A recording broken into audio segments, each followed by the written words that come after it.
And thank you for being here. This public action is hosted by the Peninsula Solidarity Cohort, a group of interfaith leaders who work together on issues of social justice. And we strive to be the moral voice in the county. We, along with 35 co-sponsoring organizations, welcome you as we bring community together for the cause of unity, justice, and equality, not just for some, but for all residents in San Mateo County. We may not be able to influence Washington, D.C. in all the ways we'd like to, but we can and have a moral obligation to do all we can to make San Mateo County a truly welcoming and safe place for all who live and work here. As you listen to the words of this letter today, may they become a personal call to action. Thank you so much for being here.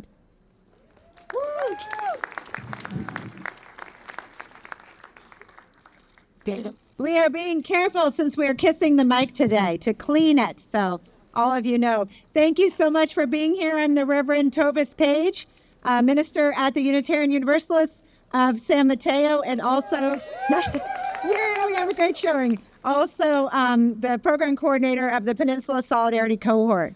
And we were so gratified and uplifted at the response to this event. When we said we were going to do this, we started inviting some readers, and we got an outpouring of people wanting to participate. And that feels so incredibly good at this time to know that we already have a network that exists in San Mateo County, and it's becoming visible, and we need each other more than ever. So what I'm going to do is just read the names of the organizations who are co-sponsoring this event. And then we'll just do the reading without interrupting with names. Abundant Grace Coastside Worker, Bay Area Community Health Advisory Council, Black Parents Association San Mateo. Yeah. Feel free to clap for your organizations, please. And you can, if you're the reader, go ahead and wave. Burlingame United Methodist Church. Woo-hoo. Christ Episcopal Church, Portola Valley and Woodside. Yes. Coastside Jewish Community. Woo. Yes. Congregation Beth Jacob. Yes. Congregational Church of San Mateo. Woo. Congregational Church of the Peninsula. Woo. County Supervisor Noelia Corzo. Yeah. Faith in Action Bay Area. Yeah. Fixin' San Mateo County. Yeah. Foster City Association of Black Residents. In Our Care, San Mateo County. Yeah. Interfaith Movement for Human Integrity. Island United Church. NAACP San Mateo Branch. Peninsula Jewish Community Center. Peninsula Sinai Congregation. Peninsula Temple Bethel. Peninsula Temple Sholem. Puente de la Costa Sur. San Mateo Buddhist Temple. San Mateo County Office of Equity, Diversity, and Inclusion. San Mateo Quaker Group. Sequoia High School Dream Club. Sisters of Mercy Solidarity Committee. St. James AME Zion Church. Sturge Presbyterian Church. Showing Up for Racial Justice San Mateo, otherwise known as Surge. Trinity Baptist Church of San Mateo. Sweet. Trinity Presbyterian Church, San Carlos. Unitarian Universalist Fellowship of Redwood City. Unitarian Universalist of San Mateo. Woo! West Region Anti-Racism Group. Yes. And Woodside Road United Methodist Church. Yeah.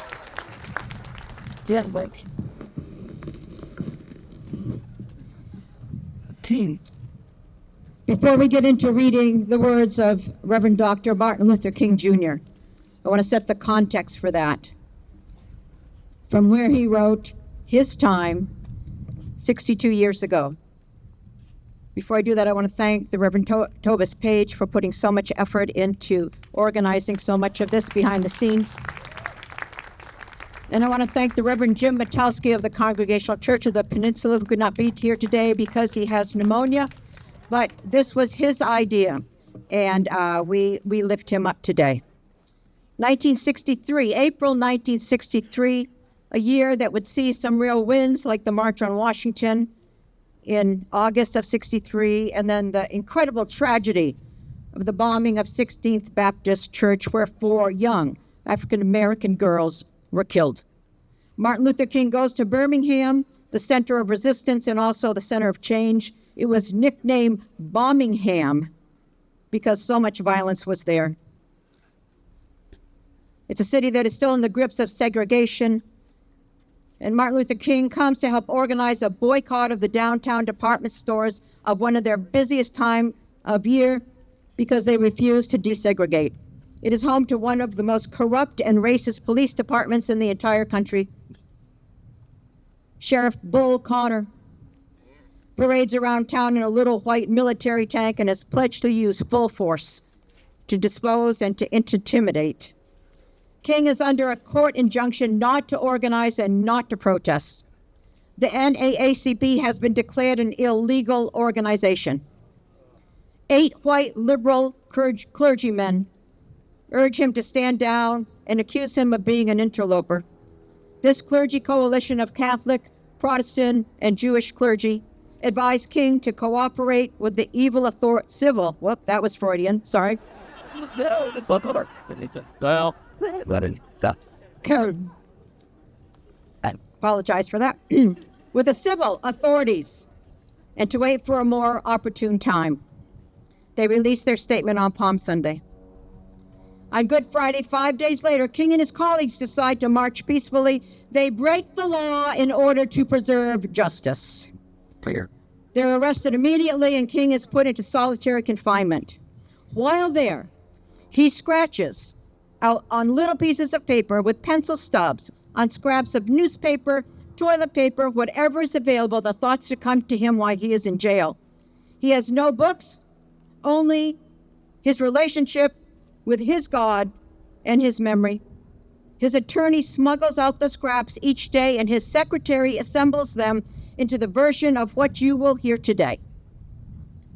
King spoke to the moment from a timeless place in his prison cell, and King speaks clearly to us today at this moment in history. Some of the language is a little dated, but its meaning to us is clear. Listen to the letter. It is written to us.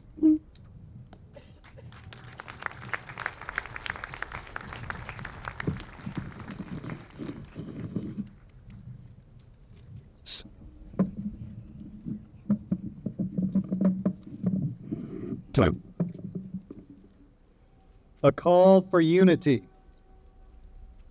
Letter to Martin Luther King from the 8 white religious leaders of the South, April 12, 1963. We clergymen are among those who, in January, issued an appeal for law and order and common sense in dealing with racial problems in Alabama.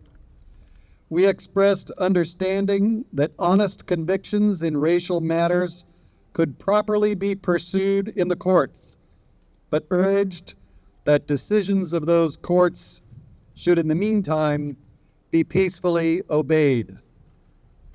Since that time, there has been some evidence of increased forbearance and a willingness to face facts. responsible citizens have undertaken to work on various problems which cause racial friction and unrest. In Birmingham, recent public events have given indication that we all have opportunity for a new, constructive, and realistic approach to racial problems. However, we are now confronted by a series of demonstrations by some of our Negro citizens, directed and led in part by outsiders. We recognize the natural impatience of people who feel that their hopes are slow in being realized, but we are convinced that these demonstrations are unwise and untimely.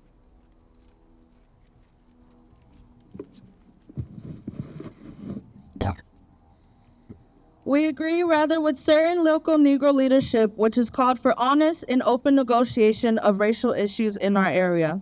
And we believe this kind of facing of issues can best be accomplished by citizens of our own metropolitan area. White and Negro meeting with their knowledge and experiences of local situation, all of us need to face that responsibility and find proper channels for its accomplishment. Just as we formerly pointed out that hatred and violence have no sanction in our religious and political traditions, we also point out that such actions as incite to hatred and violence, however technically peaceful those actions may be, have not contributed to the resolution of our local problems. We do not believe that these days of new hopes are days when extreme measures are justified in Birmingham. We commend the community as a whole and the local news media and law enforcement officials in particular on the calm manner in which these demonstrations have been handled. We urge the public to continue to show restraint should the demonstrations continue and the law enforcement officials to remain calm and continue to protect our city from violence. We further strongly urge our own Negro community to withdraw support from these demonstrations and to unite locally in working peacefully for a better Birmingham. When rights are constantly denied, a cause should be pressed in the courts in negotiations among local leaders and not in the streets. We appeal to both our white and Negro citizenry to observe the principles of law and order and common sense.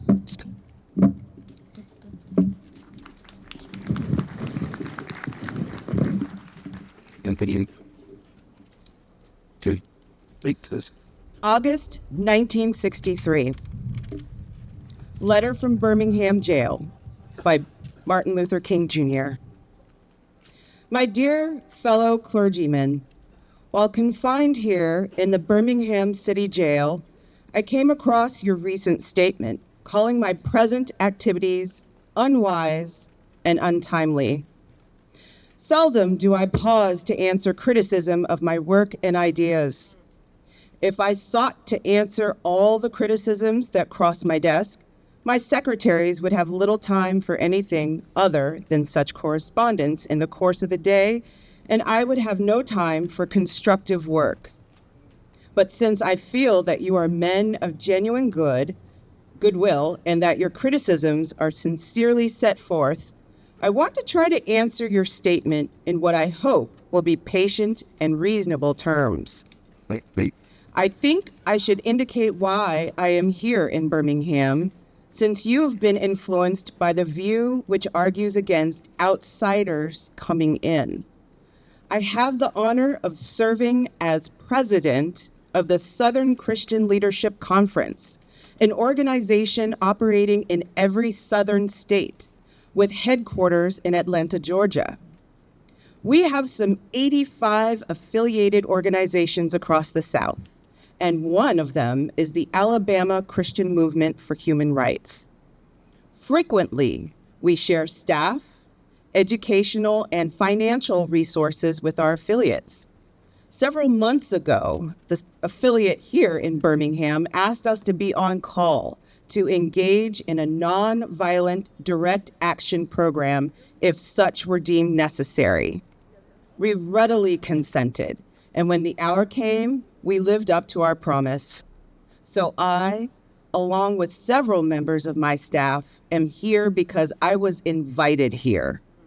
I'm here because I have organizational ties here.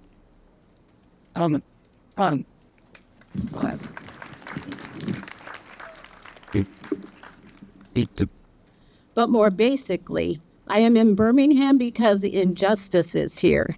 Just as the prophets of the 8th century BC left their villages and carried their "Thus saith the Lord" far beyond the boundaries of their hometowns, and just as the Apostle Paul left his village of Tarsus and carried the gospel of Jesus Christ to the far corners of the Greco-Roman world, so am I compelled to carry the gospel of freedom beyond my own hometown. Like Paul, I must constantly respond to the Macedonian call for aid. Moreover, I am cognizant of the interrelatedness of all communities and states. I cannot sit idly by in Atlanta and not be concerned about what happens in Birmingham. Injustice anywhere is a threat to justice everywhere. We are caught in an inescapable network of mutuality, tied in a single garment of destiny. Whatever affects one directly affects all indirectly. Never again can we afford to live with the narrow, provincial, outside agitator idea. Anyone who lives inside the United States can never be considered an outsider anywhere within its bounds.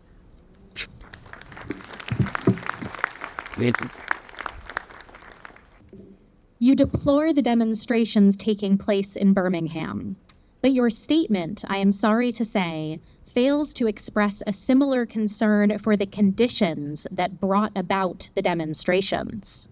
I am sure that none of you would want to rest content with the superficial kind of social analysis that deals merely with effects and does not grapple with underlying causes.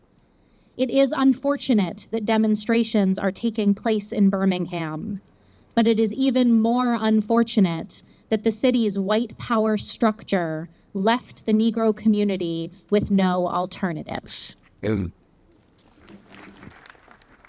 In any nonviolent campaign, there are 4 basic steps: the collection of facts to determine whether injustices exist, negotiation, self-purification, and direct action. We have gone through all these steps in Birmingham. There can be no gainsaying the fact that racial injustice engulfs this community.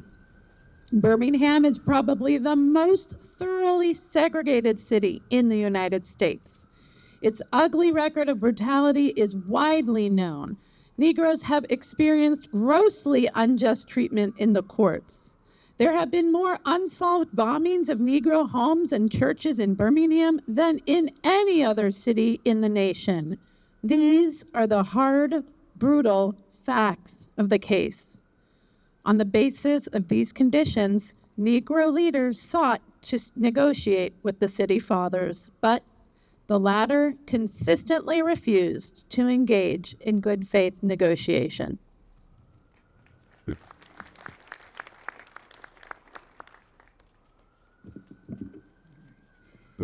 Then, last September, came the opportunity to talk with leaders of Birmingham's economic community. In the course of negotiations, certain promises were made by the merchants. For example, to remove the store's humiliating racial signs. On the basis of these promises, the Reverend Fred Shuttlesworth and the leaders of the Alabama Christian Movement for Human Rights agreed to a moratorium on all demonstrations. As the weeks and months went by, we realized that we were the victims of a broken promise. A few signs, briefly removed, returned. The others remained. As in so many past experiences, our hopes had been blasted and the shadow of deep disappointment settled upon us. We had no alternative except to prepare for direct action, whereby we would present our very bodies as a means of laying our case before the consciousness of the local and national community. Mindful of the difficulties involved, we decided to undertake a process of self-purification. We began a series of workshops on nonviolence, and we repeatedly asked ourselves, are you able to accept blows without retaliating? Are you able to endure the ordeal of jail? We decided to schedule our direct action program for the Easter season, realizing that except for Christmas, this is the main shopping period of the year. Knowing that a strong economic withdrawal program would be the byproduct of direct action, we felt that this would be the best time to bring pressure to bear on the merchants for the needed change.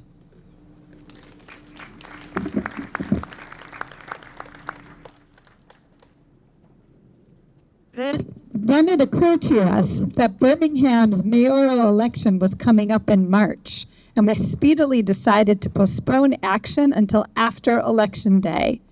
When we discovered that the Commissioner of Public Safety, Eugene Bull Connor, had piled up enough votes to be in the runoff, we decided again to postpone action until the day after the runoff so that the demonstrations could not be used to cloud the issues. Like many others, we waited to see Mr. Connor defeated, and to this end, we endured postponement after postponement. Having aided in this community need, we felt that our direct action program could be delayed no longer.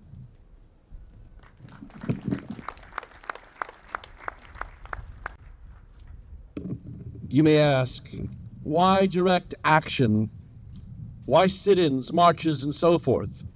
Isn't negotiation a better path? You are quite right in calling for negotiation. Indeed, this is the very purpose of direct action. Nonviolent direct action seeks to create such a crisis and foster such a tension that a community which has constantly refused to negotiate is forced to confront the issue. It seeks so to dramatize the issue that it can no longer be ignored. My citing the creation of tension as part of the work of the nonviolent resistor may sound rather shocking, but I must confess that I am not afraid of the word tension. I have earnestly opposed violent tension, but there is a type of constructive nonviolent tension which is necessary for growth. Just as Socrates felt that it was necessary to create a tension in the mind so that the individuals could rise from the bondage of myths and half-truths to the unfettered realm of creative analysis and objective appraisal, so must we see the need for nonviolent gadflies to create the kind of tension that in society that will help men rise from the dark depths of prejudice and racism to the majestic heights of understanding and brotherhood. The purpose of our direct action program is to create a situation so crisis-packed that it will inevitably open the door to negotiation. I therefore concur with you in your call for negotiation. Too long has our beloved Southland been bogged down in a tragic effort to live in monologue rather than dialogue.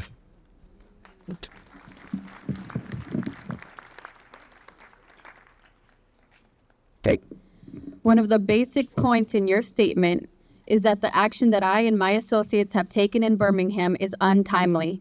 Some have asked, why didn't you give the new administration time to act? The only answer that I can give to this query is that the new Birmingham administration must be prodded about as much as the outgoing one before it will act. We are sadly mistaken if we feel that the election of Albert Boutwell as mayor will bring the millennium to Birmingham. While Mr. Boutwell is a much more gentle person than Mr. Connor, they are both segregationists, dedicated to the maintenance of the status quo. I have hope that Mr. Boutwell will be reasonable enough to see the futility of massive resistance to desegregation, but he will not see this without pressure from devotees of civil rights. My friends, I must say to you that we have not made a single gain in civil rights without determined, legal, and nonviolent pressure. Lamentably, it is a historical fact that privileged groups seldom give up their privileges voluntarily.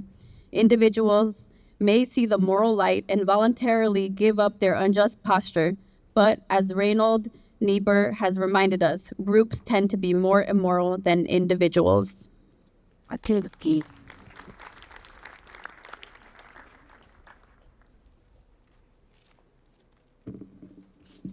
Sabemos por dolorosa experiencia que la libertad nunca la da voluntariamente el opresor. Debe ser exigida por el oprimido. Francamente, aún no he participado en una campaña de acción directa que haya sido oportuna en opinión de quienes no han sufrido indebidamente la enfermedad de la segregación. Llevo años oyendo la palabra espera. Suena en el oído de cada negro con penetrante familiaridad. Esta espera casi siempre ha significado nunca. Debemos llegar a ver con uno de nuestros distinguidos juristas que la justicia demasiado demorada es una justicia denegada. Sister.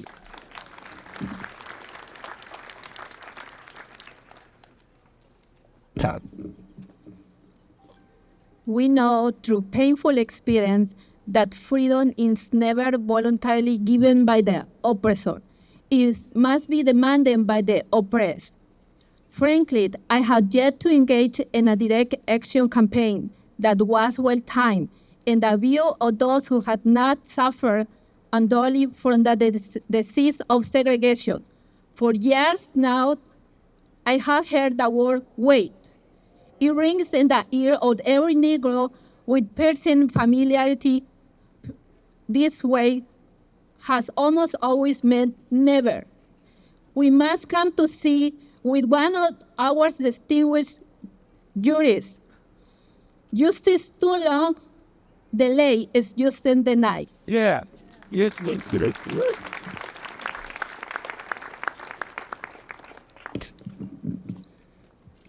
Good morning. My name is Jim Lawrence. Just a quick little story. I grew up in Tennessee. I had the pleasure of marrying a young lady while I was in school, and she was my wife for 44 years. She marched across the Edmund Pettus Bridge with Dr. King. I'll never forget that. We have waited more than 340 years for our constitutional and God-given rights. The nations of Africa and Asia are moving with jet-like speed towards political independence, but we creep at a horse and buggy pace towards gaining a cup of coffee at a lunch counter. Perhaps it's easy for those who never felt the sting and darts of segregation to say, wait. But when you have seen vicious mobs lynch your mothers, your fathers, your brother, and join your sisters and brothers at a whim, when you have seen hate-filled policemen curse, kick, and even kill your black brothers and sisters, when you've seen the vast majority of your 20 million Negro brothers smothering in the airtight cage of poverty in the midst of an affluent society, when you suddenly find your tongue twisted and your speech stammering as you seek to explain to your 6-year-old daughter why she can't go to the public amusement park that was just advertised on television, and see her tears swelling when she's told she can't. Funtown is closed to colored children, and you see ominous clouds of inferiority beginning to form in her little mental sky, and see her beginning to distort her personality by developing an unconscious bitterness towards white people. When you have to concoct an answer for your 5-year-old son saying, "Daddy, why do people treat colored people so mean?" You take a cross-country drive and find it necessary to sleep night after night in the uncomfortable corners of your automobile. No motel will help shut you. When you're humiliated at midday by nagging signs that read white and color. And when you're hired by day and hunted by night by the fact that you are a Negro, living constantly at a tiptoe stance, never knowing what to expect, and a plague with the interference of outer resentments, when you are forever fighting a disintegrating sense of nobodiness, then you will understand why we find it difficult to wait. Thank you.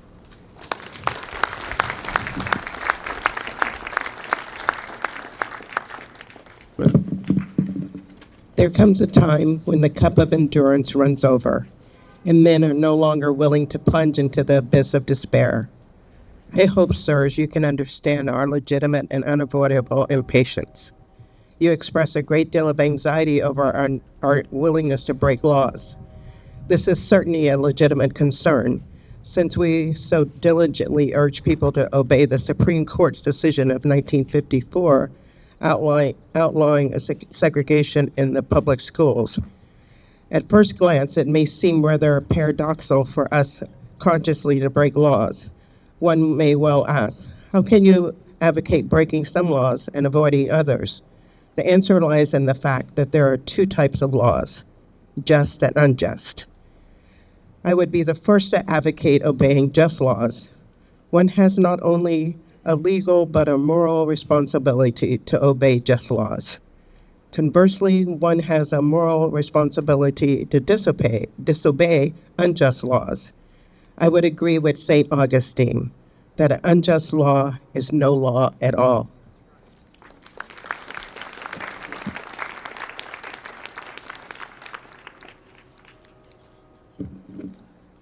Now, what is the difference between the two? How does one determine whether a law is just or unjust? A just law is a man-made code that squares with the moral law or the law of God.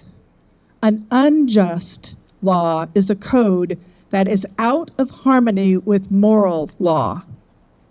To put it in the terms of St. Thomas Aquinas, an unjust law is a human law that is not rooted in eternal law and natural law. Any law that uplifts human personality is just. Any law that degrades human personality is unjust. All segregation statutes are unjust because segregation distorts the soul and damages the personality. It gives the segregator a false sense of superiority and the segregated a false sense of inferiority. Segregation, to use the terminology of the Jewish philosopher Martin Buber, substitutes an I-it relationship for an I-thou relationship and ends up relegating persons to the statute of things.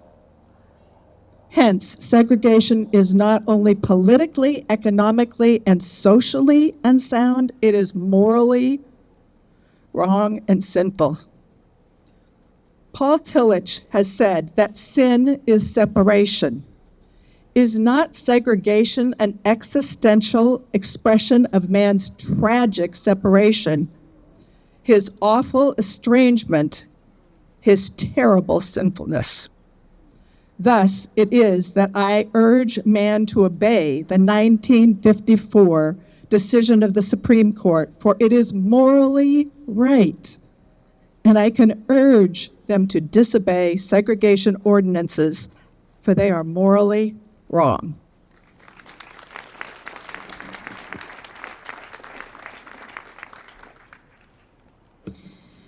Consideremos un ejemplo más concreto de leyes justas e injustas. Una ley injusta es un código que un grupo mayoritario numérico de poder obliga a un grupo minoritario a obedecer, pero que no lo hace obligatorio para sí mismo. Esta es la diferencia hecha legal. Por la misma razón, una ley justa es un código que una mayoría obliga a una minoría a seguir y que esta está dispuesta a seguir por sí misma. Esto es la igualdad hecha legal. Permítanme darles otra explicación. Una ley es injusta si se impone a una minoría que, como resultado de habérsele negado el derecho a votar, no tuvo participación en la promulgación o elaboración de la ley. ¿Quién puede decir que la legislatura de Alabama que estableció las leyes de segregación de ese estado fue elegida democráticamente? En todo Alabama se utilizan todo tipo de métodos tortuosos para impedir que los negros se conviertan en votantes registrados. Y hay algunos condados en los que, aunque los negros constituyen una mayoría de la población, no hay un solo negro registrado. ¿Puede considerarse que una ley que promulgada en tales circunstancias está estructurada democráticamente? A veces una ley es justa en apariencia, pero injusta en su aplicación. Por ejemplo, me arrestaron acusándome de desfilar sin permiso. Ahora bien, no hay nada de malo en tener una ordenanza que exija un permiso para desfilar, pero una ordenanza de ese tipo se vuelve injusta cuando se utiliza para mantener la segregación y negar a los ciudadanos el privilegio de la primera enmienda de reunirse y protestar pacíficamente. Let us consider a more concrete example of just and unjust laws. An unjust law is a code that a numerical or power majority group compels a minority group to obey, but does not make binding on itself. This is difference made legal. By the same token, a just law is a code that a majority compels a minority to follow and that is willing to follow itself. This is sameness made legal. Give me another example, explanation. A law is unjust if it is inflicted on a minority that, as a result of being denied the right to vote, had no part in enacting or devising the law. Who can say that the legislature of Alabama, which set up that state's segregation laws, was democratically elected? Throughout Alabama, all sorts of devious methods are used to prevent Negroes from becoming registered voters. And there are some counties in which, even though Negroes constitute a majority of the population, not a single Negro is registered. Can any law enacted under such circumstances be considered democratically structured? Sometimes a law is just on its face and unjust in its application. For instance, I have been arrested on a charge of parading without a permit. Now, there is nothing wrong in having an ordinance which requires a permit for a parade. But such an ordinance becomes unjust when it is used to maintain segregation and to deny citizens the First Amendment privilege of peaceful assembly and protest.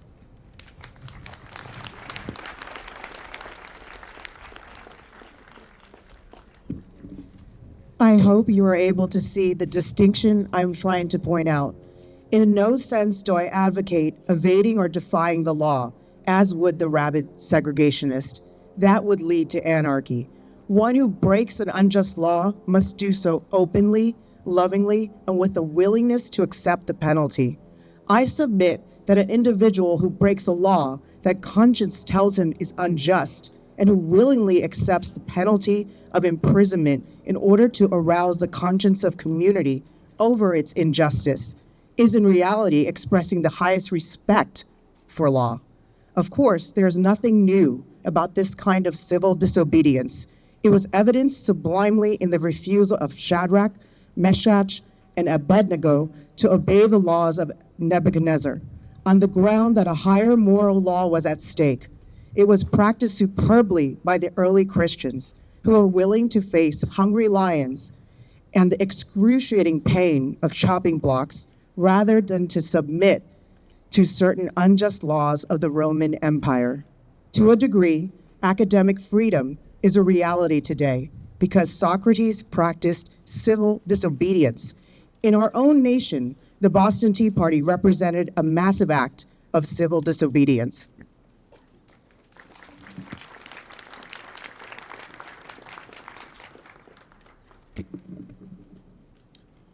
We should never forget that everything Adolf Hitler did in Germany was legal, and everything the Hungarian freedom fighters did in Hungary was illegal. It was illegal to aid and comfort a Jew in Hitler's Germany. Even so, I am sure that had I lived in Germany at that time, I would have aided and comforted my Jewish brothers. If today I lived in a communist country where certain principles dear to the Christian faith are suppressed, I would openly advocate disobeying that country's anti-religious laws.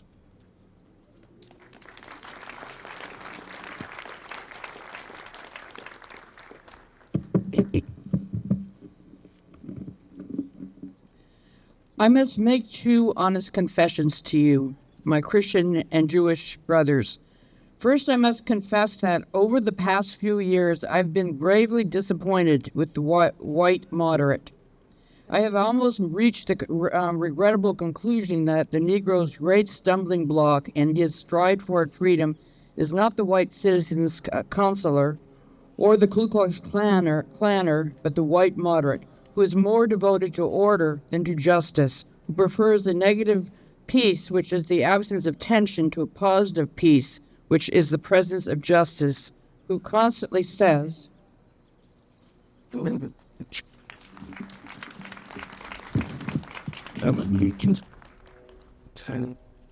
Thank you. I agree with you in the goal you seek, but I cannot agree with your methods of direct action. Who paternalistically believes he can set the timetable for another man's freedom, who lives by a mythical concept of time, and who constantly advises the Negro to wait for a more convenient season.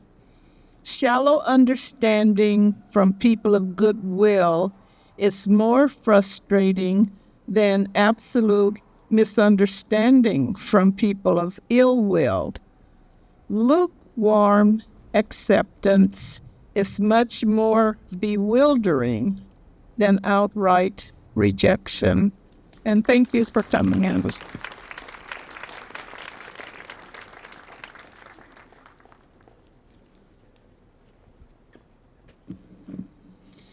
I had hoped that the white moderate would understand that law and order exist for the purpose of establishing justice, and that when they fail in this purpose, they become the dangerously structured dams that block the flow of social progress.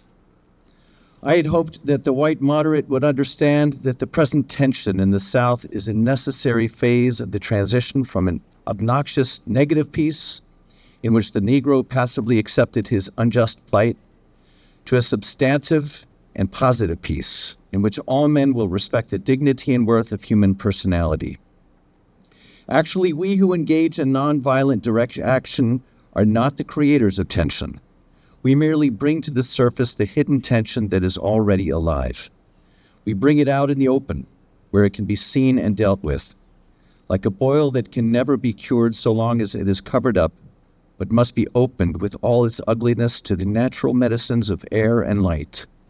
Injustice must be exposed, with all the tension its exposure creates, to the light of human conscience and the air of national opinion before it can be cured.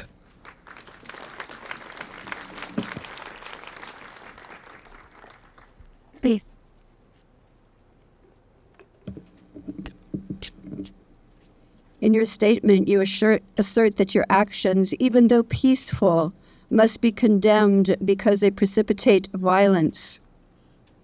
But is this a logical assertion? Is this like condemning a robbed man because his possession of money precipitated the evil act of robbery? Isn't this like condemning Socrates because his unwavering commitment to truth and his philosophical inquiries precipitated the act by the misguided populace in which they made him drink hemlock? Isn't this like condemning Jesus because his unique God consciousness and never ceasing devotion to God's will precipitated the evil act of crucifixion? We must come to see that, as the federal courts have consistently affirmed, it is wrong to urge an individual to cease his efforts to gain his basic constitutional rights because they quest may precipitate violence. Society must protect the robbed and punish the robber. I had also hoped that the white moderate would reject the myth concerning time in relation to the struggle for freedom. I've just received a letter from a white brother in Texas. He writes, "All Christians know that the colored people will receive equal rights eventually, but is it possible that you are in too great a religious hurry? It has taken Christianity almost 2,000 years to accomplish what it has. The teaching of Christ take time to come to earth." Such an attitude stems from a tragic misconception of time, from the strangely irrational notion that there is something in the very flow of time that will inevitably cure all ills. Actually, time itself is neutral. It can be used either destructively or constructively. More and more, I feel that the people of ill will have used time much more effectively than have the people of goodwill. We have time to repent in this generation, not merely for the hateful words and actions of the bad people, but for the appalling silence of the good people.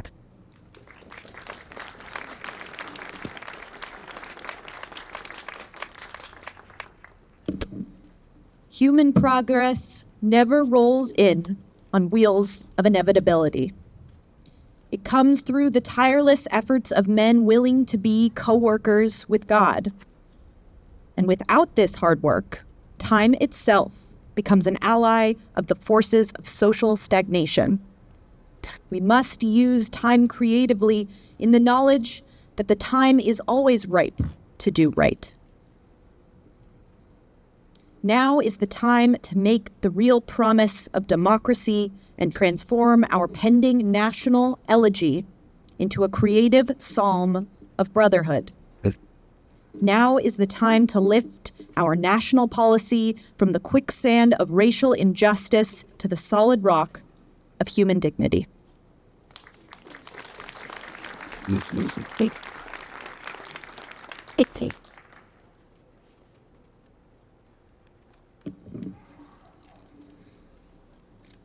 You speak of our activity in Birmingham as extreme.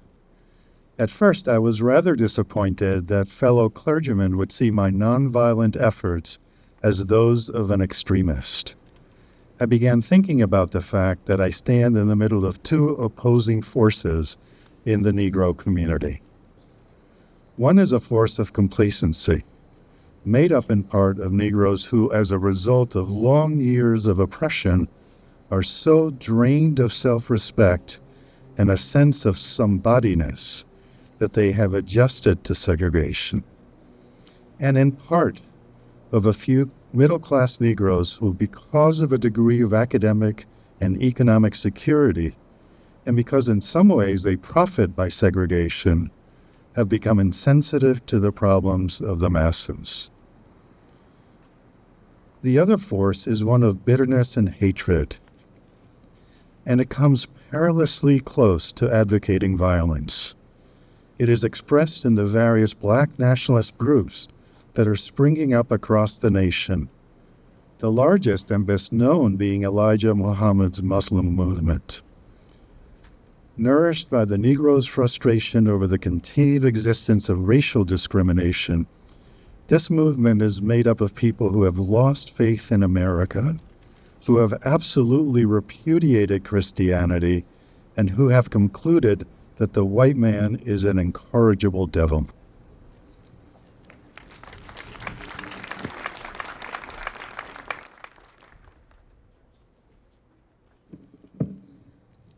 I have tried to stand between these two forces, saying that we need to emulate neither the do-nothingism of the complacent nor the hatred and despair of the black nationalist.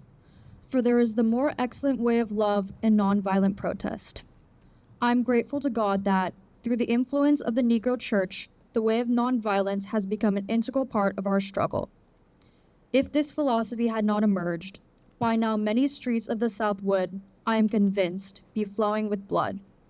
And I am further convinced that if our white brothers dismiss, as rabble-rousers and outside agitators, those of us who employ nonviolent direct action, and if they refuse to support our nonviolent efforts, millions of Negroes will, out of frustration and despair, seek solace and security in the black nationalist ideologies, a development that would inevitably lead to a frightening racial nightmare.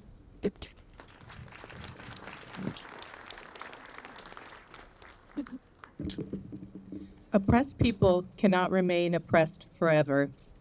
The yearning for freedom eventually manifests itself, and that is what has happened to the American Negro. Something within has reminded him of his birthright of freedom, and something without has reminded him that it can be gained. Consciously or unconsciously, he has been caught up by the zeitgeist, and with his black brothers of Africa and his brown and yellow brothers of Asia, South America, and the Caribbean, the United States Negro is moving with a sense of great urgency towards the promised land of racial justice. If one recognizes this virtue, this vital urge that has engulfed the Negro community, one should readily understand why public demonstrations are taking place. The Negro has many pent-up resentments and latent frustrations, and he must release them. So let him march. Let him make prayer pilgrimages to the City Hall. Let him go on freedom rides and try to understand why he must do so. If his repressed emotions are not released in nonviolent ways, they will seek expression through violence. This is not a threat, but a fact of history.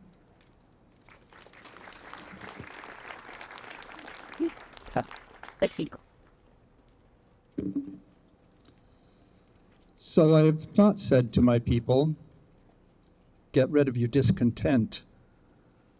Rather, I have tried to say that this is normal and healthy discontent and can be channeled into the creative outlet of nonviolent direct action.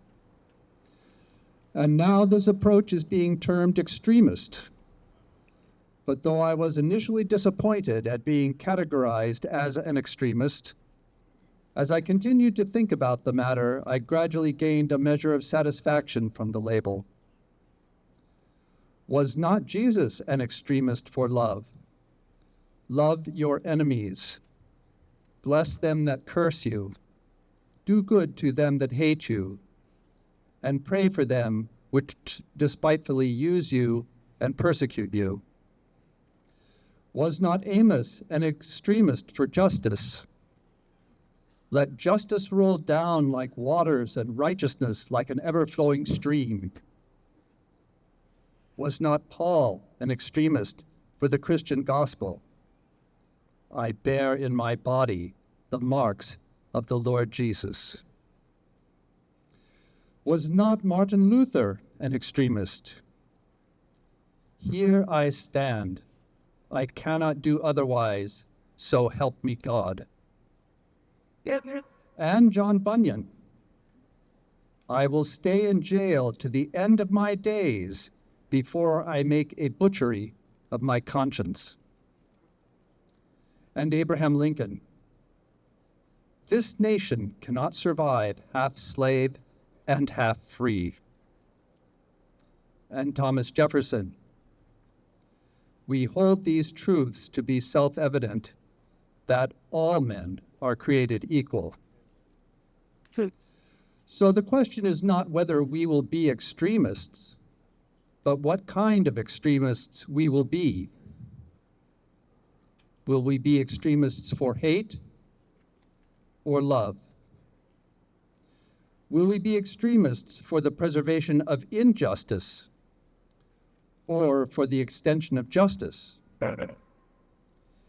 in that dramatic scene on Calvary's Hill, 3 men were crucified. We must never forget that all 3 were crucified for the same crime, the crime of extremism. 2 were extremists for immorality and thus fell below their environment. The other, Jesus Christ, was an extremist for love, truth, and goodness, and thereby rose above his environment. Perhaps the South, the nation, and the world are in dire need of creative extremists.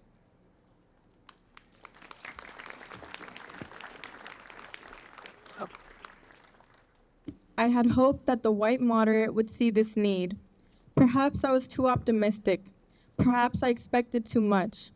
I suppose I should have realized that few members of the oppressor race can understand the deep groans and passionate yearnings of the oppressed race.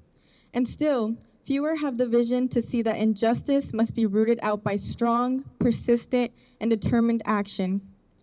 I am thankful, however, that some of our white brothers in the South have grasped the meaning of this social revolution and committed themselves to it. There are still too few in quantity, but they are big in quality. Some, such as Ralph McGill, Lillian Smith, Harry Golden, James McBride Dabbs, Ann Braden, and Sarah Poden Boyle, have written about our struggles in eloquent and poetic terms. Others have marched down nameless streets of the South. They have languished in filthy, roach-infested jails, suffering the abuse and brutality of policemen who view them as dirty N-word lovers. Unlike so many of their moderate brothers and sisters, they have recognized the urgency of the moment and sensed the need for powerful action antidotes to combat the disease of segregation. Let me take note of my other major disappointments. I have been so greatly disappointed with the white church and its leadership. Of course, there are some notable exceptions. I am not unmindful of the fact that each of you has taken some significant stands on the issue. I commend you, Reverend Stallings, for your Christian stand on this past Sunday in welcoming Negroes to your worship service on a non-segregated basis. I commend the Catholic leaders of this state for integrating Spring Hill College several years ago.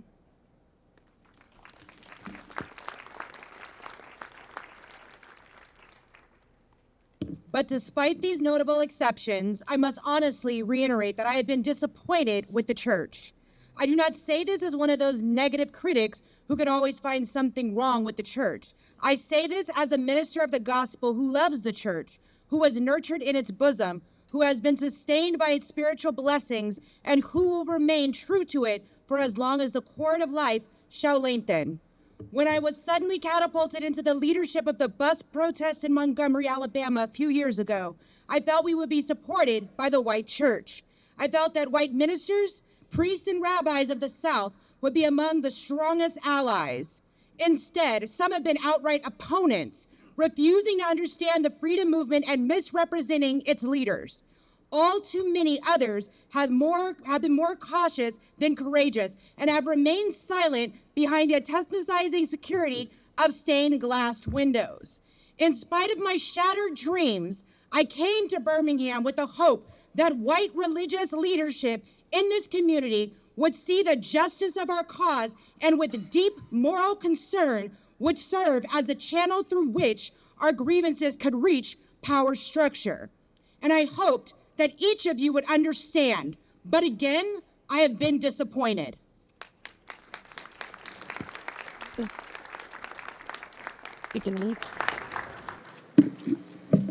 I have heard numerous Southern religious leaders admonish their worshipers to comply with a desegregation decision because it is the law. But I have longed to hear white ministers declare, follow this decree because integration is morally right and because the Negro is your brother. In the midst of blatant injustices inflicted upon the Negro, I have watched white churchmen stand on the sideline and mouth pious irrelevancies and sanctimonious trivialities. In the midst of a mighty struggle to rid our nation of racial and economic injustice. I have heard many ministers say, those are social issues with which the gospel has no real concern. And I have watched many churches commit themselves to a completely otherworldly religion, which makes a strange, unbiblical distinction between body and soul, between the sacred and the secular. I mean,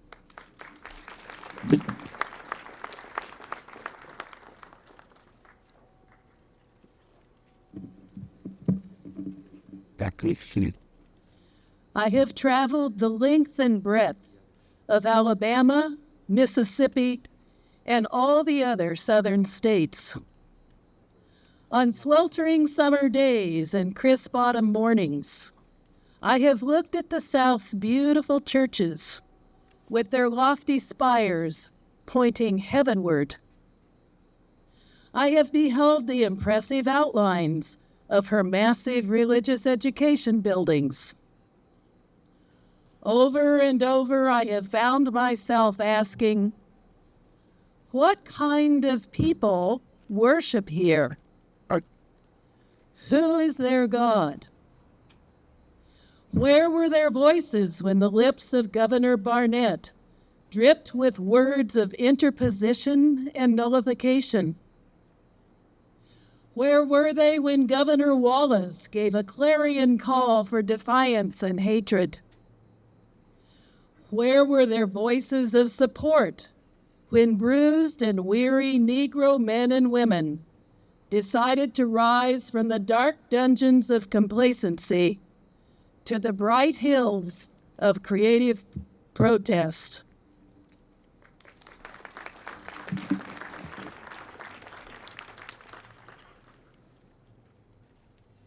Thank you. a bit. Yes, these questions are still in my mind. In deep disappointment, I have wept over the laxity of the church. But be assured, my tears have been tears of love. There can be no deep disappointment where there is not deep love. Yes, I love the church. How could I do otherwise?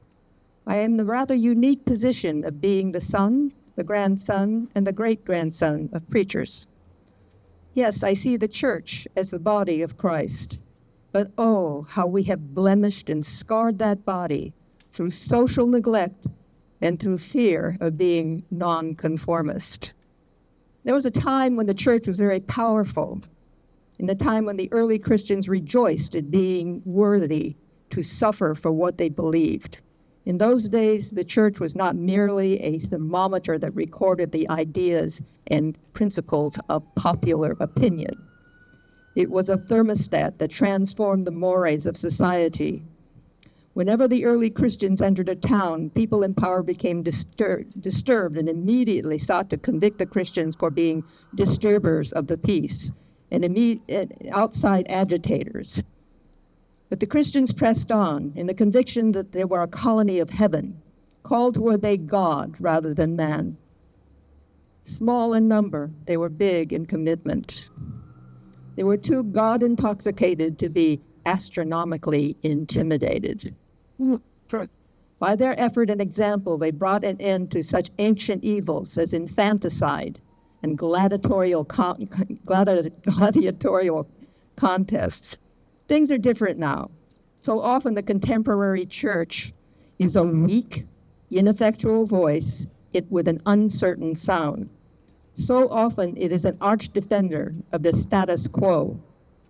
So far from being disturbed by the presence of the church, the power structure of the average community is consoled by the church's silent and often vocal sanction of things as they are.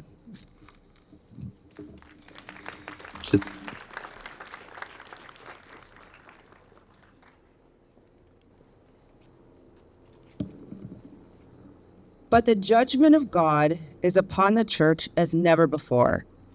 If today's church does not recapture the sacrificial spirit of the early church, it will lose its authenticity, forfeit the loyalty of millions, and be dismissed as an irrelevant social club with no meaning for the 20th century. Every day I meet young people whose disappointment with the church has turned into outright disgust. Perhaps I've once again been too optimistic. Is organized religion too inextricably bound to the status quo to save our nation and the world? Perhaps I must turn my faith to the inner spiritual church, the church within the church, as the true ecclesia and the hope of the world. But again, I'm thankful to God that some noble souls from the ranks of organized religion have broken loose from the paralyzing chains of conformity and joined us as active partners in the struggle for freedom. They've left their secure congregations and walked the streets of Albany, Georgia with us. They've gone down the highways of the South on torturous rides for freedom. Yes, they've gone to jail with us. Some have been dismissed from their churches, have lost the support of their bishops and fellow ministers, but they have acted in the faith that right defeated is stronger than evil triumphant. Their witness has been the spiritual salt that has preserved the true meaning of the gospel in these troubled times. They've carved a tunnel of hope through the dark mountain of disappointment.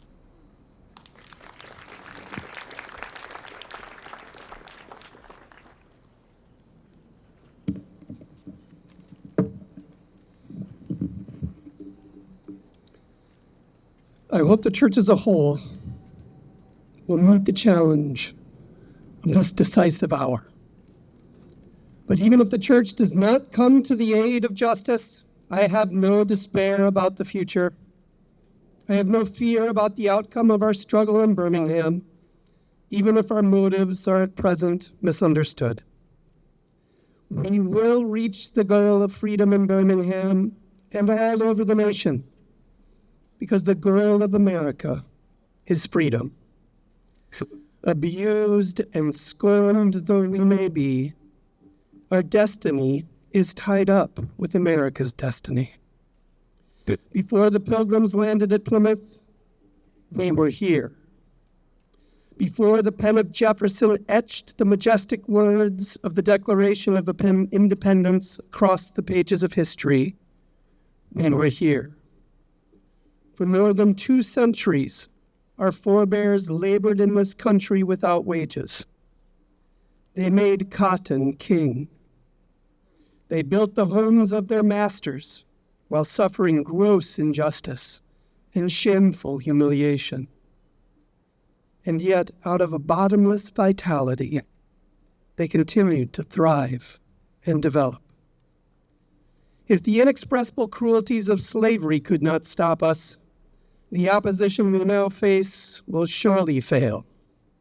We will win our freedom because the sacred heritage of our nation and the eternal will of God are embodied in our echoing demands.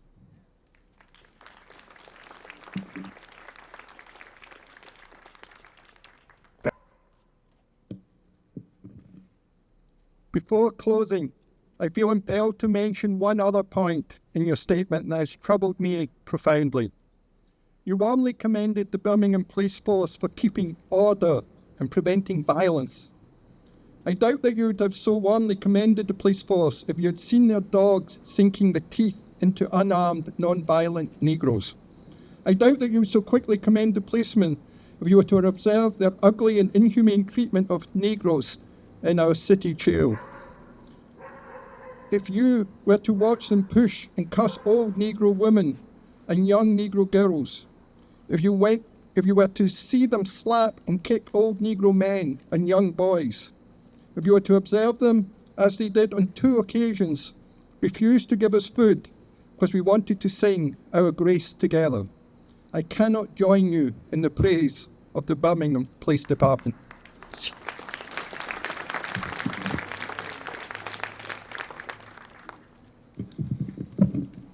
It is true that the police have exercised a degree of discipline in handling the demonstrators. In this sense, they have conducted themselves rather non-violently in public. But for what purpose? To preserve the evil system of segregation. Over the past few years, I have consistently preached that nonviolence demands the means we use must be as pure as the ends we seek. I have tried to make clear that it's wrong to use immoral means to attain moral ends.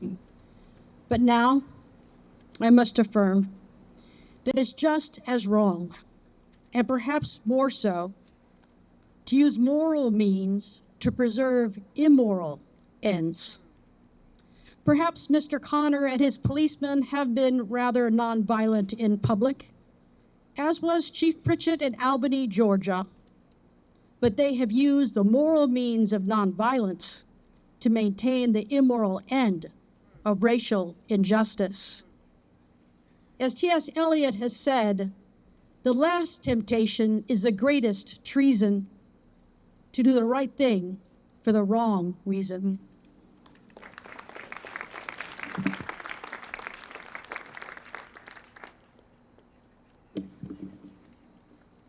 I wish you had commended the Negro demonstrators of Birmingham for their sublime courage, their willingness to suffer, and their amazing discipline in the midst of great provocation. One day, the South will recognize its real heroes. They will be the James Merediths, with the noble sense of purpose that enables them to face jeering and hostile mobs, and with the agonizing loneliness that characterizes the life of the pioneer. They will be old, oppressed, battered Negro women, symbolized in a 72-year-old woman in Montgomery, Alabama, who rose up with a sense of dignity and with her people decided not to ride segregated buses, and who responded with ungrammatical profundity to one who inquired about her weariness. My feet is tired, but my soul is at rest. They will be the young high school and college students, the young ministers of the gospel, and a host of their elders, courageously and nonviolently sitting in at lunch counters and willingly going to jail for conscience sake. One day, the South will know that when these disinherited children of God sat down at lunch counters, they were in reality standing up for what is best in the American dream and for the most sacred values in our Judeo-Christian heritage, thereby bringing our nation back to those great wells of democracy which were dug deep by the Founding Fathers in their formulation of the Constitution and the Declaration of Independence. Thank you. Never before have I written so long a letter. I'm afraid it is much too long to take your precious time. I can assure you that it would have been much shorter if I had been writing from a comfortable desk. But what else can one do when he is alone in a narrow jail cell, other than write long letters, think long thoughts, and pray long prayers? If I have said anything in this letter that overstates the truth and indicates an unreasonable impatience, I beg you to forgive me. If I have said anything that understates the truth and indicates my having a patience that allows me to settle for anything less than brotherhood, I beg God to forgive me. Yeah.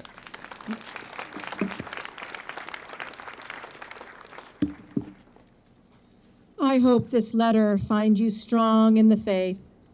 I also hope that circumstances will soon make it possible for me to meet each of you, not as an integrationalist or a civil rights leader, but as a fellow clergyman and a Christian brother. Let us all hope that the dark clouds of racial prejudice will soon pass away, and the deep fog of misunderstanding will be lifted from our fear-drenched communities. And in some not too distant tomorrow, the radiant stars of love and brotherhood will shine over our great nation with all their scintillating beauty.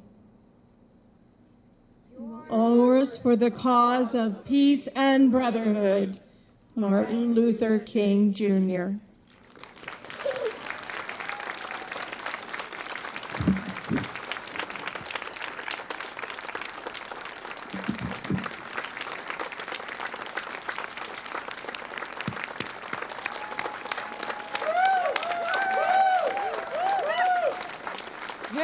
Yeah. I'm going to ask the readers to come close. I'm going to ask us to take a deep breath all together.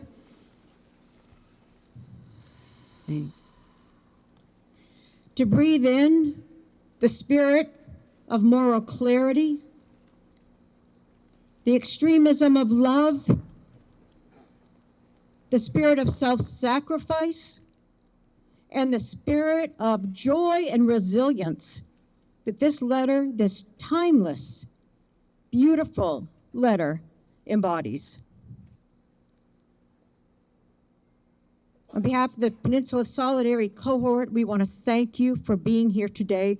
These 35 organizations showed up. I want to say that of all the things, or other one or two things that might have happened today, if you could think of one or two, It was just the best. this is what we embody. This is who we essentially are as human people. To come together. And so I'm going to ask you if you would make some point of connection with someone near you, a hand on a shoulder, an elbow, an arm join. Make that point of connection.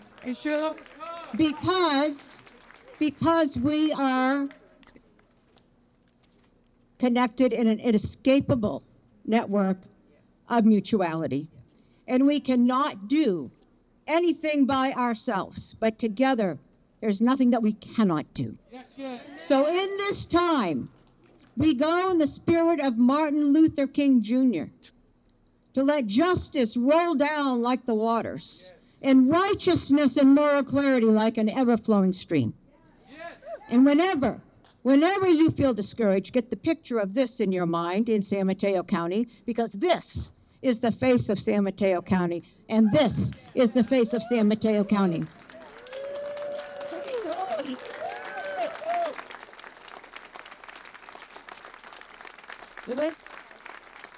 We open our mind to the spirit of Martin Luther King Jr., and together we say amen and amen, and we go in peace, love, and justice.